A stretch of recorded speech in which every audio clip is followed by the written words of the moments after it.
nuestro buen Dios, te damos gracias por la vida de tu siervo, Señor. En estos momentos que Él va a exponer tu palabra, pedimos, Señor, que tú, Señor, le uses con poder, Señor, y que pueda este mensaje caer en buena tierra y dé fruto, Señor, al 100 por 1, Señor, si es tu voluntad. Te lo pedimos en el nombre de tu Hijo amado Jesucristo. Amén.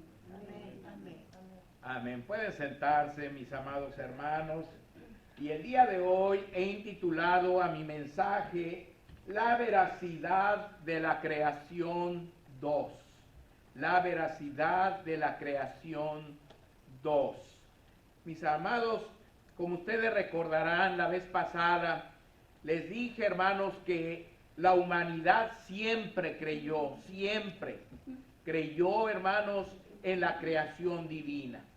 Que Dios es el que había creado todo cuanto existe, hermanos, todo cuanto nos rodea, que lo había creado nuestro Dios. Inclusive a nivel universitario, en las escuelas, en los colegios, en las universidades, eso era lo que se enseñaba, hermanos. Pero en el año de 1871, hermanos, apareció un hombre llamado Charles Darwin, ¿verdad? O Carlos Darwin, hermanos, que escribió un libro llamado El origen de las especies por medio de la selección natural, donde él, hermanos, aseguraba que Dios no existía, hermanos, que no existía, y que todo se autogeneró por medio de una evolución, es decir, una transformación continua de la materia que se dio en una forma totalmente natural. Y esto cambió, hermanos, totalmente la mentalidad de muchas personas. Aquí en los Estados Unidos, hermanos, a principios del siglo XX, unos pocos años después que Darwin escribió este libro, surgió una sociedad llamada la Sociedad Humanista Americana, hermanos. Y estas personas, hermanos, pues apoyaron la idea de Darwin, hermanos. Apoyaron la idea de Darwin, especialmente un hombre llamado John Dewey. Otros como Linus Pauling, Isaac Asimov y Sir Julian Huxley fueron los que, hermanos, apoyaron, que eran editorialistas de esta sociedad, hermanos, humanista americana. Ellos lo apoyaron y introdujeron, hermanos, en la educación escolar la teoría de la evolución. Empezaron a enseñar a nuestros niños de ese tiempo, hermanos, que descendíamos nosotros de los monos, que los monos habían evolucionado hasta convertirse en seres humanos, y que todas las especies que existían, tanto animales como vegetales y el hombre, veníamos de una estirpe común. Es decir, que habíamos tenido origen en una célula que por casualidad se había formado, y después que empezó a evolucionar, pues se fueron, hermanos, ramificando las diferentes especies que existen en el mundo, hermanos. Y esto, hermanos, se empezó a enseñar en las escuelas, hermanos, y empezaron a decir que la creación era religión. Y esto era ciencia, hermanos. Esto era ciencia. Y que la religión debía salir de la educación, hermanos. Que no se debía de enseñar religión en las escuelas. Y entonces quitaron la creación, hermanos, le hicieron a un lado y empezaron a enseñar la evolución. Y posiblemente todos ustedes crecieron, hermanos, ya con esta nueva idea, hermanos, de que hubo una evolución. Pero como decíamos la vez pasada, mis hermanos, para que eso sea cierto, hermanos, debía de haber, uno después, aquella. No, aquella. Ahí, no, uno antes. Para ver evolución, hermanos, les decía yo, que necesita haber habido, hermanos, una evolución cósmica, una evolución química y una evolución biológica. Les decía yo, mis amados hermanos, que lo que se ha estado enseñando en las escuelas durante todos estos años han sido puras mentiras, hermanos. Puras mentiras, puras especulaciones humanas, hermanos, que no tienen ninguna base científica, aunque ellos tuvieron mucho cuidado en llamar ciencia a eso, hermanos, y llamar religión a lo que dice la palabra de Dios, hermanos. Y sacaron lo religioso de las escuelas, y entonces empezaron a enseñar ciencia, según ellos, hermanos. Pero son puras mentiras, hermanos. Les hablaba yo, hermanos, que ellos empiezan con la evolución cósmica, ¿ya? Que les decía que es lo que ellos llaman el Big Bang, que es una tremenda explosión de un huevo cósmico. Dicen que andaba un huevo cósmico así en el espacio, hermanos, y de repente explotó. Quién sabe por qué explotó, pero explotó y generó todo lo que vemos a nuestro alrededor. Todo el universo lo generó aquel Big Bang, o aquella tremenda explosión, hermano. Pero la vez pasada ya les expliqué por qué eso es mentira, hermanos. Porque una explosión, hermanos, lo que genera es destrucción, hermanos, es desorden. Una explosión genera caos, genera confusión y sobre todo muerte. Muerte, hermanos. Aquí mismo, si ahorita nos cae una bomba nuclear aquí, todo queda desbaratado y nosotros nos morimos, hermanos. Entonces, hermanos, no vemos eso en nuestro universo. En nuestro universo vemos orden, vemos diseño, vemos belleza, vemos balance y sobre todo vida, hermanos. Entonces, esto que vemos a nuestro alrededor no puede ser el resultado de una explosión, hermanos, de un Big Bang.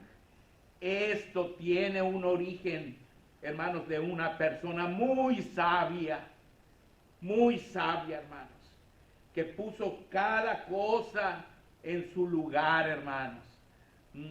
Y comparábamos, hermanos, el universo con las Torres Gemelas de Nueva York, hermanos, y decíamos, ¿a cuál se parece más el universo?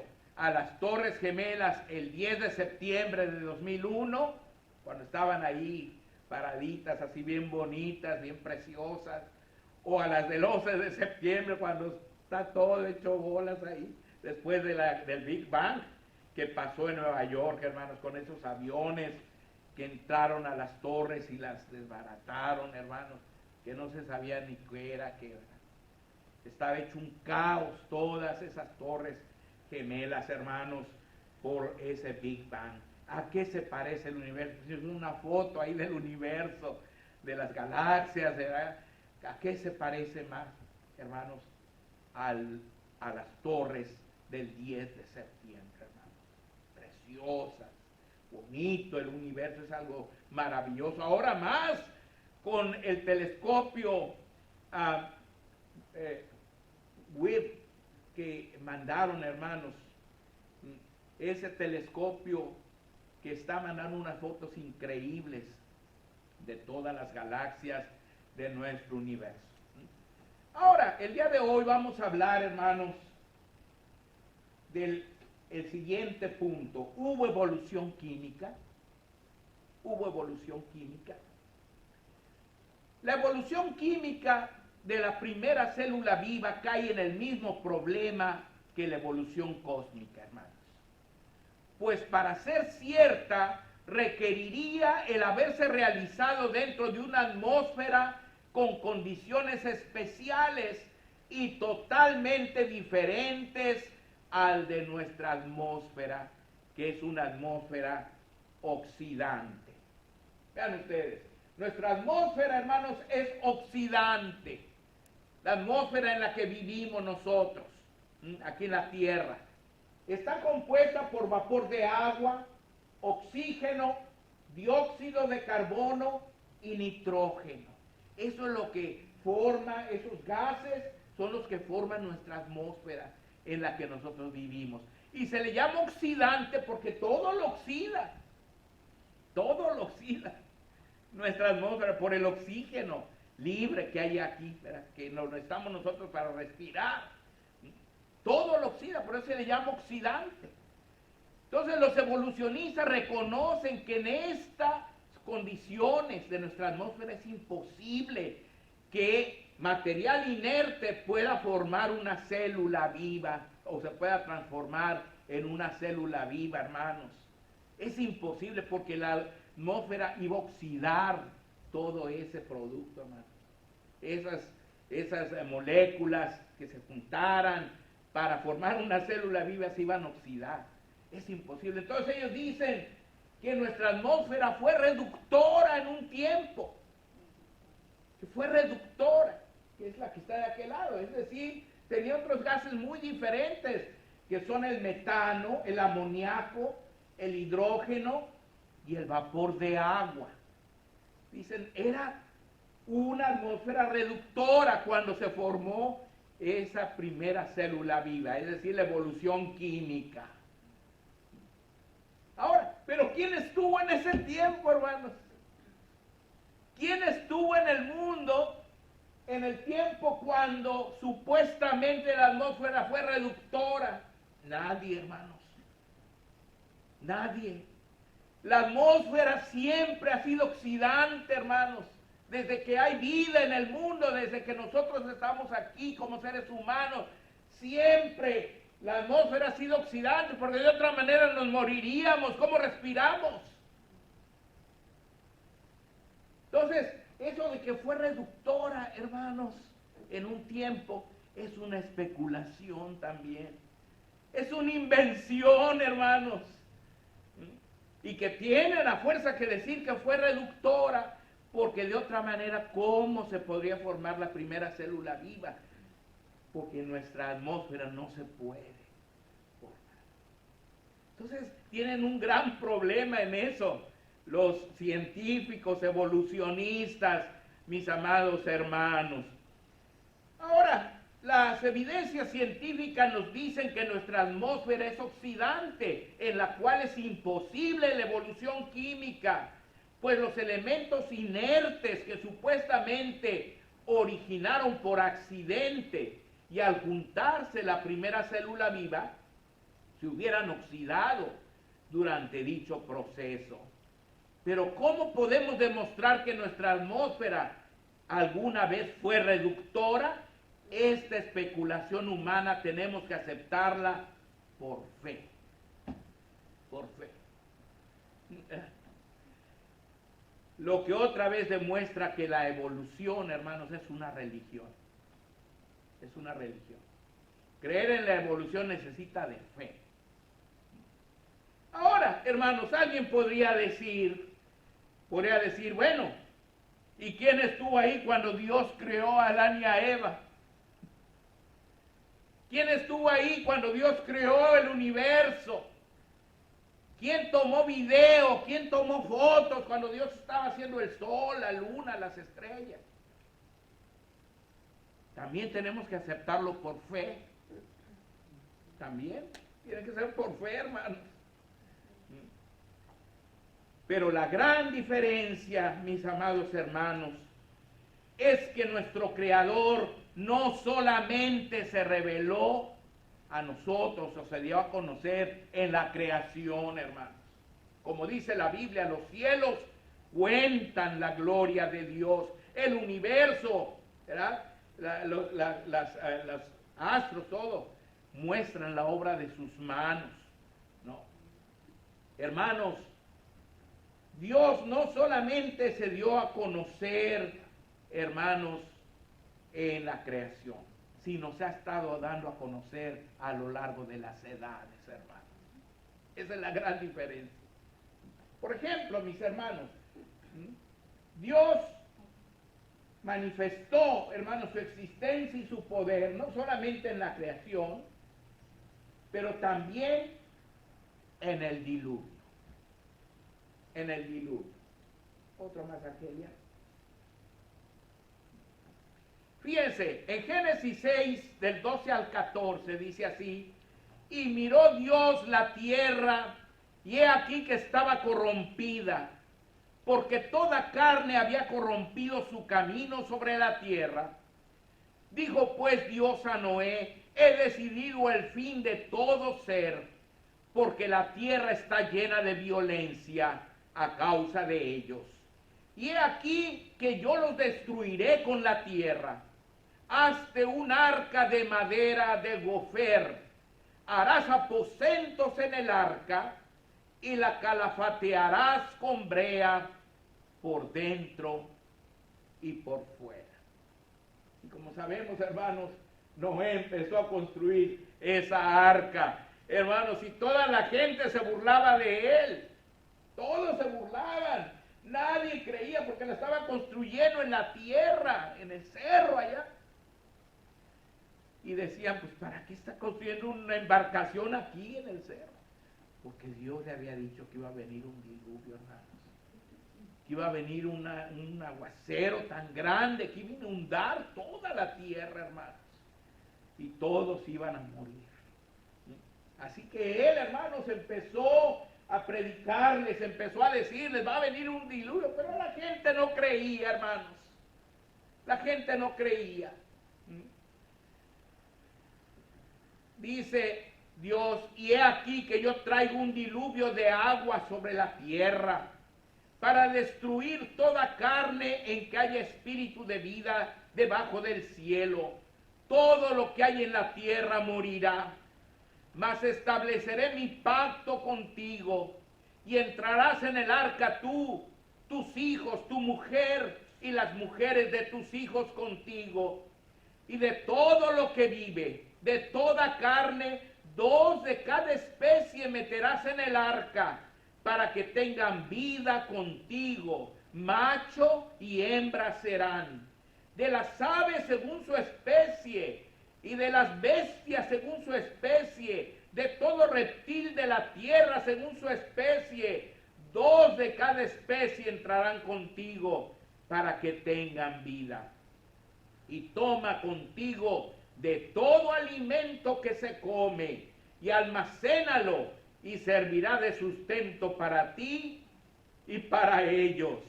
Y lo hizo así Noé, hizo conforme a todo lo que Dios le mandó. Mis hermanos, y como sabemos, hermanos, se salvaron tanto Noé, su esposa, sus 3 hijos, sus tres nueras y todos los animalitos que metió en el arca. Mis hermanos, se salvaron, y de ellos descendemos todos los que vivimos hoy, hermanos, en el mundo, tanto humanos como los animalitos también, de esos que metió Noé en el arca. Allí Dios manifestó su poder, mis hermanos. Y déjenme decirles, hermanos, que hasta el día de hoy existen diferentes pruebas contundentes de que el diluvio ocurrió, hermanos. Porque alguien podría decir, pues es una historieta nomás, es una leyenda que está en la Biblia, eso de que llovió y se inundó todo y todos se murieron. No, hermanos, es algo que sucedió, es un hecho histórico. En primer lugar está la narración bíblica seria y científica, escrita por una persona que fue testigo presencial de lo narrado. Es muy posible que haya sido Sem, el hijo de Noé, el que escribió la historia, porque se ve en la forma de leer, de narrar este episodio en la historia, hermanos, se ve de una persona que vivió el diluvio, hermanos. Pero además de eso, además de la narración bíblica, hermanos, tenemos también los cañones del mundo, abiertos por el agua que regresó al océano en una forma impetuosa. Yo no sé cuántos han tenido la oportunidad de ir al Cañón del Colorado, hermanos. Pero aquí en Arizona está ese cañón. Y hermanos, yo los invito a que un día vayan allí. Porque allí se puede ver, hermanos, cómo el agua rompió la tierra, hermanos. Se ven como montañas, muchísimas montañas, pero no son montañas, son hoyos. Son hoyos, hermanos. Cuando el agua regresó al océano, hermanos, fue rompiendo la tierra. Y hay cañones, no solamente aquí en los Estados Unidos, en todo el mundo.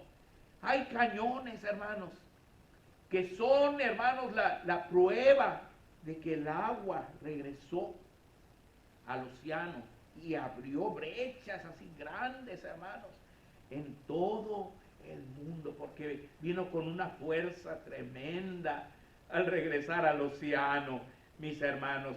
Esos cañones del mundo son otra evidencia del diluvio. Hermanos, la existencia de fósiles de diferentes clases de animales del océano en las partes altas de la tierra. Hermanos, yo me acuerdo, yo soy de Puebla, y un día en un cerro que queda allá por Tepeaca, prima, empezaron a excavar, porque allá en Puebla se usa mucho, hermanos, el ónix. El ónix se hace allá, cositas de ónix, ¿verdad? Adornos y todo. El ónix es una piedra que se parece mucho al mármol. Entonces, ahí estuvieron pues rompiendo un cerro para agarrar ónix y todo, y empezaron a encontrar, hermanos, un montón de peces allí.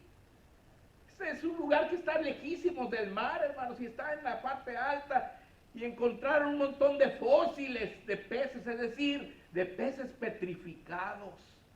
Allí de todo tipo de peces encontraron allí, hermanos. ¿Cómo llegaron ahí los peces, hermanos? ¿Cómo llegaron?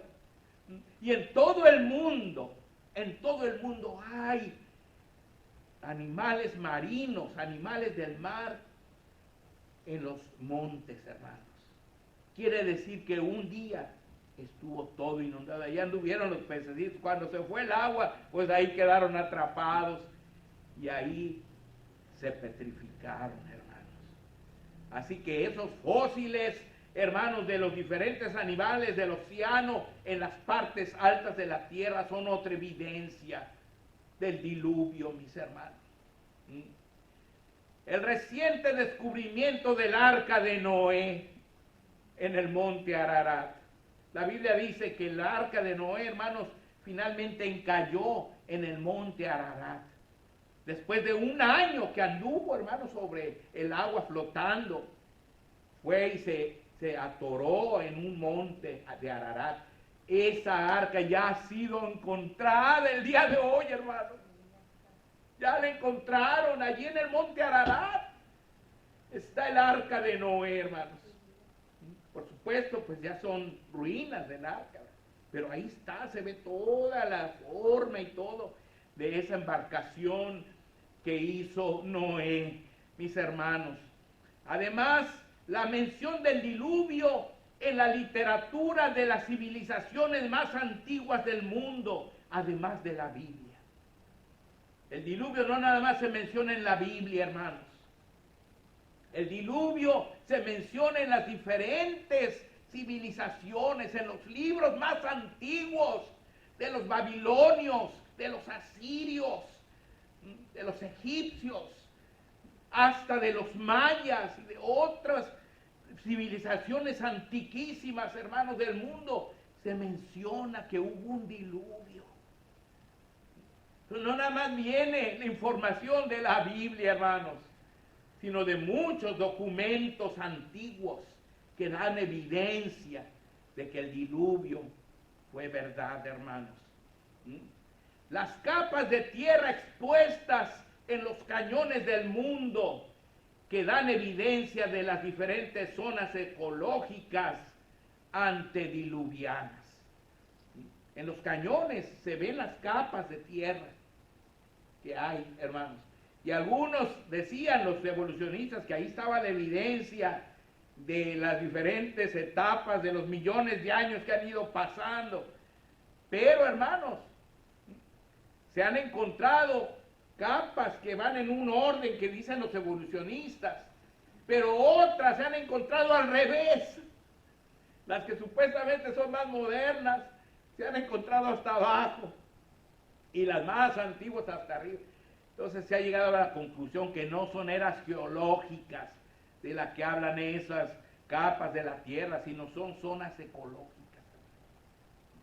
Que los animalitos quedaron enterrados según su hábitat.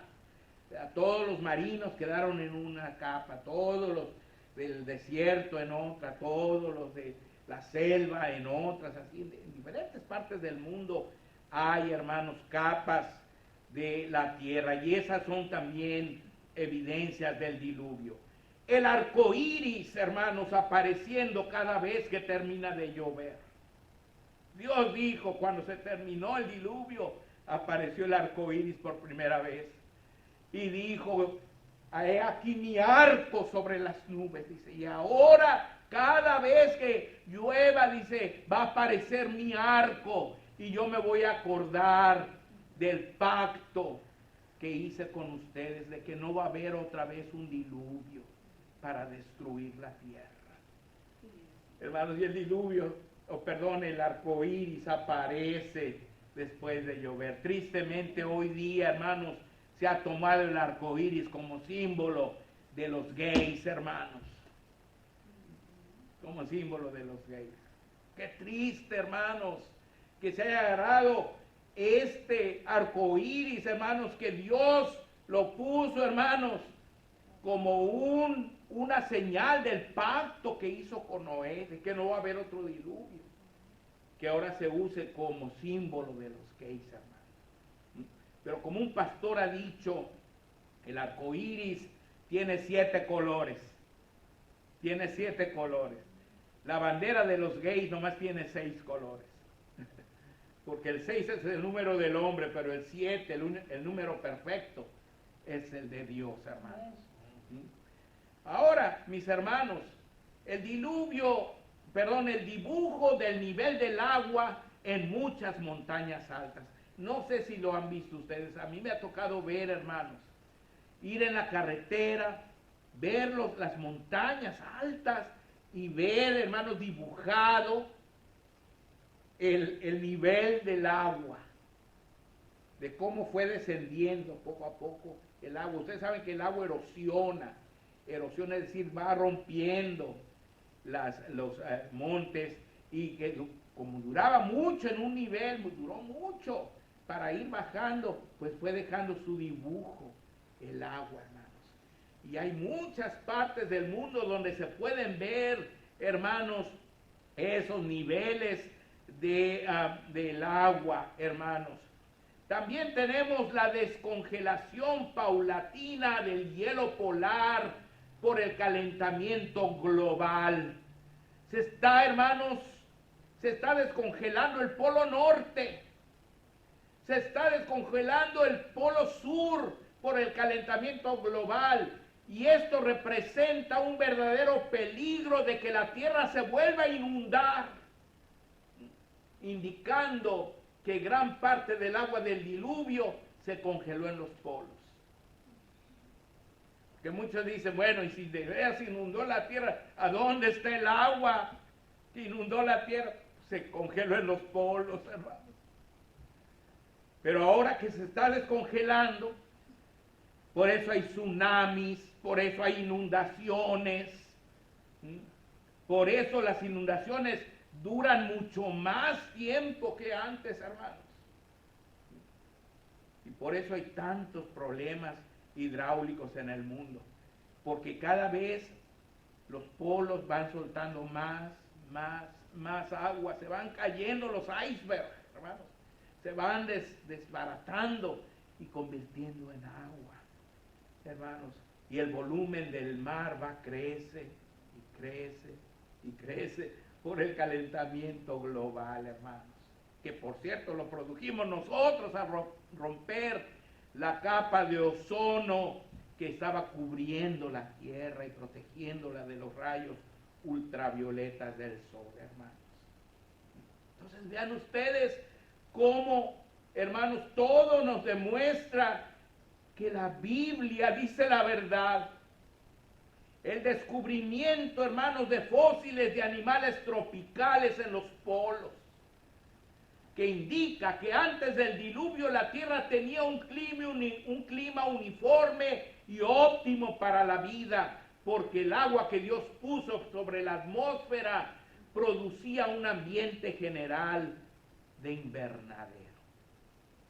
Dice la Biblia que Dios puso agua sobre la atmósfera, una capa de agua que cubría todo el mundo, hermanos, y protegía al mundo. Entonces en el mundo había un ambiente óptimo para la vida, hermanos. Por eso es que los antediluvianos vivieron 900 años, hermanos. 900 años. Adán vivió 930 años. Matusalén vivió 969 años. Noé vivió 930 años. Y así cada uno de los antediluvianos vivieron un promedio de 900 años, hermanos. Porque el clima, el ambiente, todo el mundo, hermanos, tenía un clima y un ambiente óptimo para la vida, mis hermanos. Entonces, hermanos, todo eso nos indica que la Biblia es la verdad. Pero para nosotros todo eso es pasado. Pero podríamos decir, bueno, ¿y nosotros cómo podemos saber que en verdad el diluvio existió, hermanos? La profecía del Señor Jesús de que antes de su segunda venida volverían los días de Noé se está cumpliendo al pie de la letra delante de nuestros ojos. Jesús, hermanos, cuando vino al mundo, Él dijo claramente que antes de que Él regresara, iban a volver otra vez los días de Noé. ¿Y cuáles son los días de Noé? Días de violencia, hermanos, días de maldad, días de pecado, hermanos, días en que toda la gente, hermanos, iba a negar a Dios, hermanos. Iban a ser incrédulos, iban a burlarse, como en el tiempo de Noé, de las cosas de Dios, hermanos. Y eso es lo que estamos viendo hoy día.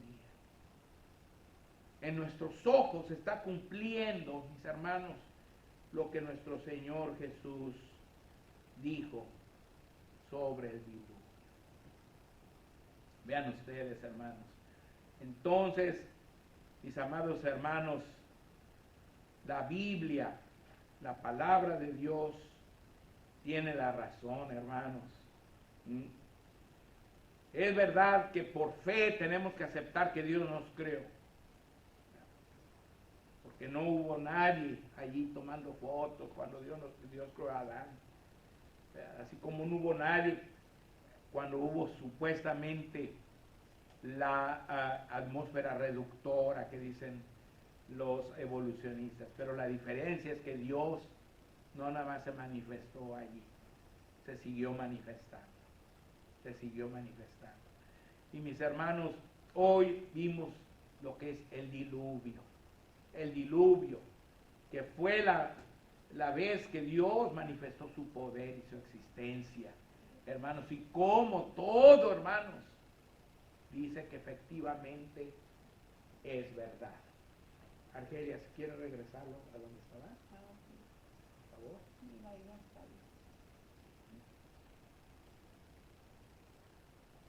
Hasta ahí, gracias. Muy bien. Y hermanos, voy a dejar hasta aquí, porque quiero que vayan asimilando lo que estoy diciendo, mis hermanos, ¿verdad? Quiero que lo vayan asimilando. Puedo seguir porque tengo mucho que decir, pero quiero que lo vayan asimilando poco a poco, hermanos, que vayan entendiendo ¿verdad? ¿Por qué, hermanos, la palabra de Dios es la verdad? Y cómo, hermanos, nos han estado engañando. Nosotros tenemos que saber bien todo esto para comunicárselo a las nuevas generaciones, sin que no se dejen engañar en la escuela, hermanos. Que Dios les bendiga. Amén.